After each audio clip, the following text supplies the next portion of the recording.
Bapak Ibu Saudara yang dikasihi Tuhan, pada kesempatan kali ini kita akan belajar satu kebenaran firman Tuhan yang itu terlalu sering kita dengar. Tetapi saya mau sekali lagi sampaikan bahwa firman Tuhan ini harus coba Anda ingat. Saya juga ingat. Ya, kali ini kita akan membaca dari Yohanes pasal 15 ayat 1 dan 2. 2 ayat saja.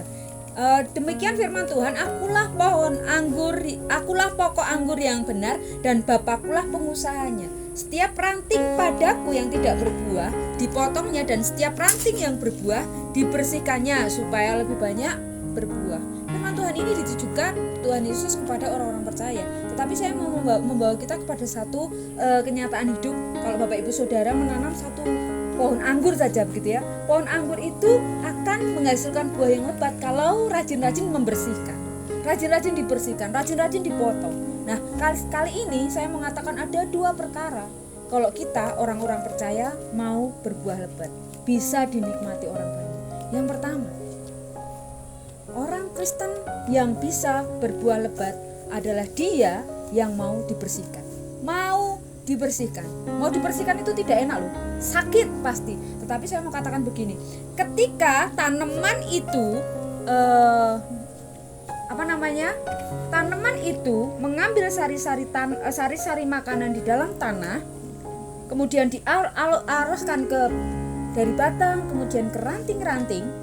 Ketika sampai di ranting-ranting yang tidak berbuah, itu sebenarnya menghambat penyaluran makanan dari kepada ranting-ranting yang berbuah. Jadi, bagaimana supaya ranting yang berbuah itu bisa berbuah lebat? Satu hal yang harus dilakukan adalah dipotong. Mana yang dipotong? Bagian mana yang dipotong? Yang dipotong adalah bagian ranting yang tidak berbuah atau bahkan kering. Ranting-ranting yang kering, ranting-ranting yang tidak berbuah itu harus dipotong, harus dibersihkan. Supaya apa? Ranting itu yang nempel itu tidak jadi benalu. Bahkan ranting yang nempel yang tidak berbuah itu tidak menghambat makanan-makanan atau asupan-asupan pupuk yang bisa menghasilkan buah. Sekarang bandingkan kehidupan orang percaya.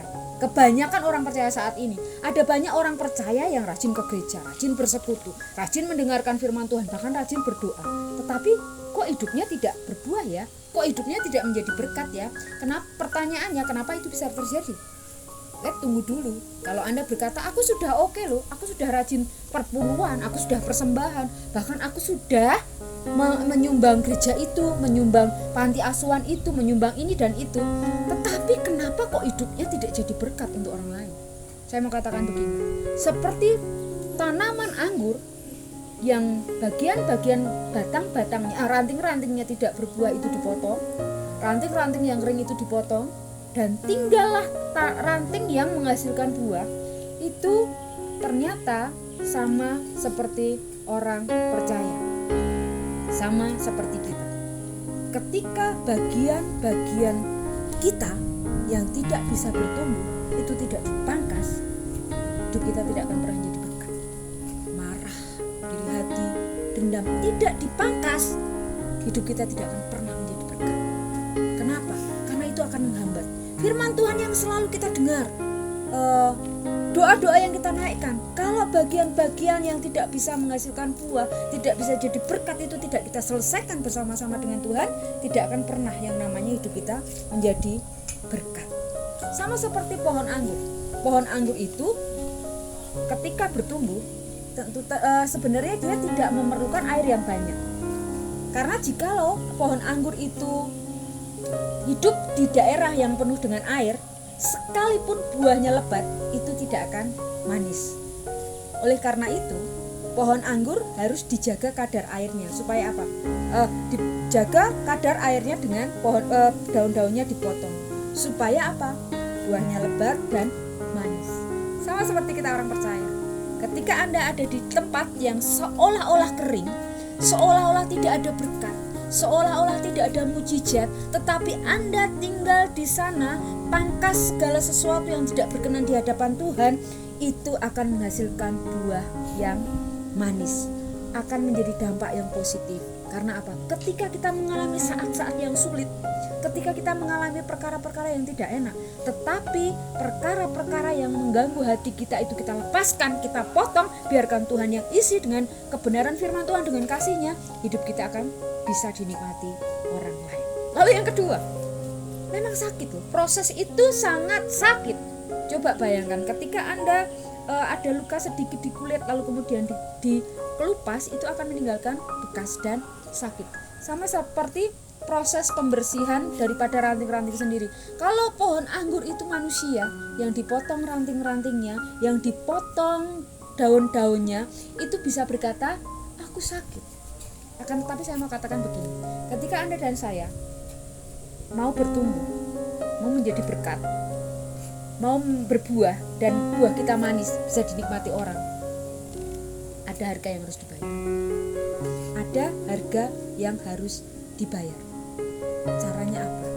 Kalau saat ini Anda sedang diproses, kalau saat ini hubungan Anda dengan orang lain tidak baik, kalau saat ini rumah tangga Anda sedang digoncang, kalau pekerjaan Anda sedang digoncang, ekonomi Anda sedang digoncang, nikmati proses dari Tuhan.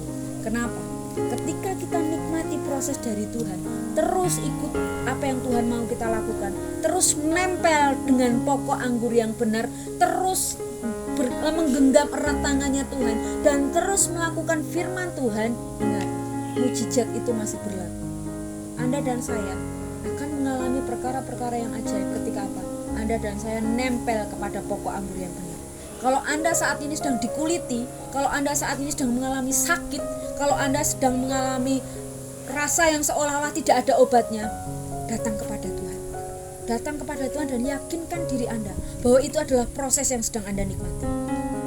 Memang sulit, tetapi saya mau katakan ketika proses itu berjalan sesuai dengan rencana Tuhan, ada hasil yang akan bisa kita nikmati. Bahkan hasil itu akan dinikmati orang lain. Ketika apa? Anda dan saya menempel kepada pokok anggur yang benar, yaitu Yesus Kristus. Ketika hidup Anda dan saya menempel kepada Sang pokok anggur yang benar, tidak ada perkara yang kebetulan. Tetapi ingat, ikuti cara Tuhan. Ikuti cara Tuhan. Jangan biarkan iblis mengganggu hatimu. Jangan biarkan iblis mengganggu pikiranmu. Jangan biarkan kenikmatan-kenikmatan duniawi itu akan terus mengganggu hidupmu. Karena apa? Itu hanya sementara.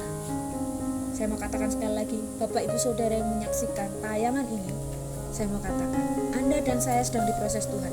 Corona ini, pandemi ini sangat menyakitkan. Tetapi kalau Anda dan saya terus ikuti apa yang Tuhan mau, Tuhan akan memberkati kita. Tuhan akan membuat hidup kita semakin berbuah lebat. Bahkan hidup kita akan manis ketika waktu Tuhan akan Tuhan berikan. Bahkan ketika pemulihan itu Tuhan akan berikan kepada kita, semuanya akan Tuhan selesaikan. Pemulihan rumah tangga akan Tuhan selesaikan. Masalah perekonomian akan Tuhan selesaikan. Bahkan apapun itu bentuknya, ketika Anda dan saya berpegang teguh kepada pokok anggur yang benar, tidak ada perkara yang mustahil. Amin.